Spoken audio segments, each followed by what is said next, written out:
I call on our special guest, General Peter Cosgrove, to officially launch the book, I will take the opportunity, if you don't mind, to say a few words about PCFA and how General Cosgrove came to be with us today. Firstly, PCFA is now regarded as the peak national body for prostate cancer in Australia, and we are dedicated to funding research, raising awareness and providing support.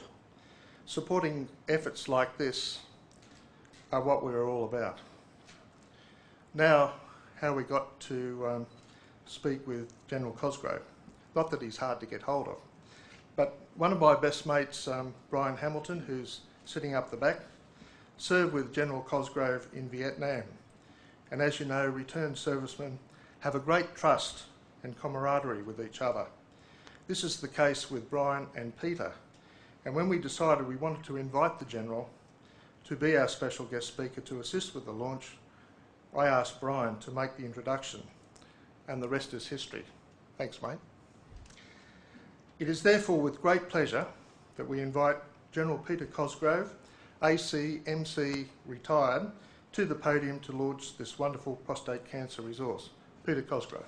I brought one, but I should have known there was one already there. That's typical of the planning. I can report to you, ladies and gentlemen, that is grist for the mill for PCFA.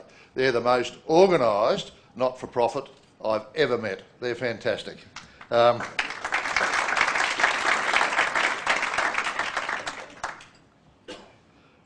thrilled to be here. I'm thrilled to be associated with what I think will be a tremendous adjunct to health issues in Australia, to men's health on this particular one indeed. It's, I'll of course momentarily go on to speak in a little bit more detail about that, but it simply is a marvellous moment for me.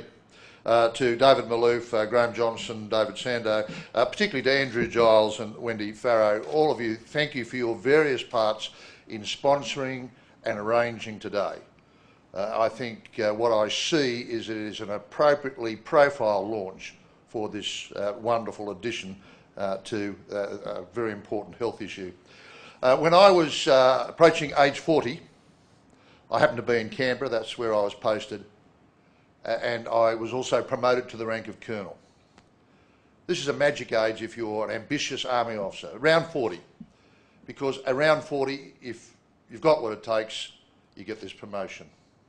Around 40, you start to get that next tier of jobs, which, if you're good enough, will lead you further up the ladder. But it's not all beer and skittles. Around 40, you qualify for an annual prostate check. And in all of my colleagues, this joy of elevation was tinged with the apprehension of what was to follow. I can remember discussions of people going to annual medicals from that age onwards, and it would always be, but I think I'll be out of town on that day. Yeah. I think that's typical of the ordinary attitude of male Australians towards this disease, this condition. An apprehension, almost a fear, and therefore a reluctance to inform yourself about what is so much more readily mitigated or cured or dispatched from your profile if caught early enough. I'm delighted to be with you for the launch of this vital contribution to healthcare by Associate Professor Prem Rashid. It was typical of you, I think, to mention Rachel and the boys. And in the context of acknowledging the fact that your zest and your huge professional input to this would not have been possible without the indulgence and love and support of your family. And I think that resonates with everybody in the room, and I'm very glad that they've been able to come down from Port Macquarie to be here today. In fact, it seems to me that most of the Port Macquarie medical fraternity are here today. But I am reliably informed there's at least one person on duty up there. I notice that the member for Port Macquarie is here. He goes where the doctors are. He's a rugby player from times past, Peter Bestling. So he would say, you know, he's following the strength down here.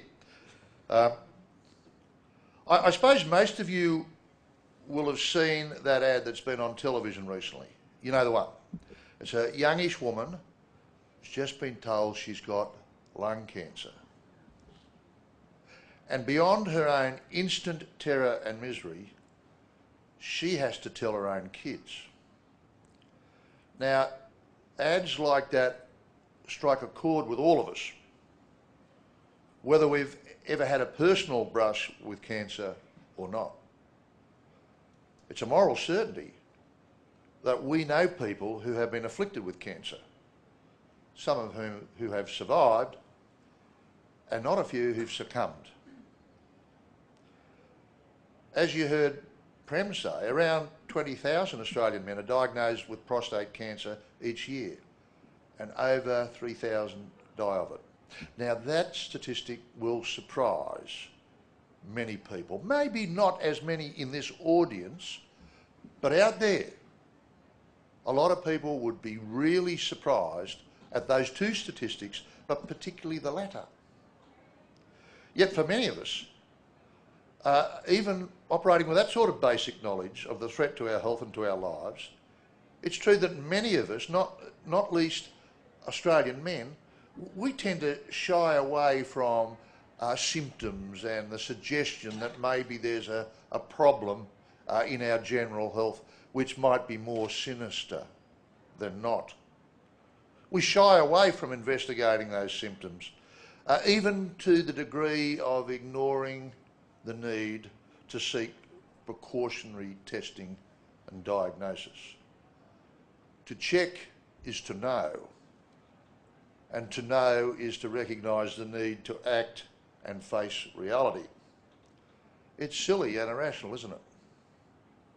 Yet certainly in the case of prostate cancer, it need not be the unpalatable spectre, the intimidatory proposition which delays the seeking of help until the disease becomes life-threatening.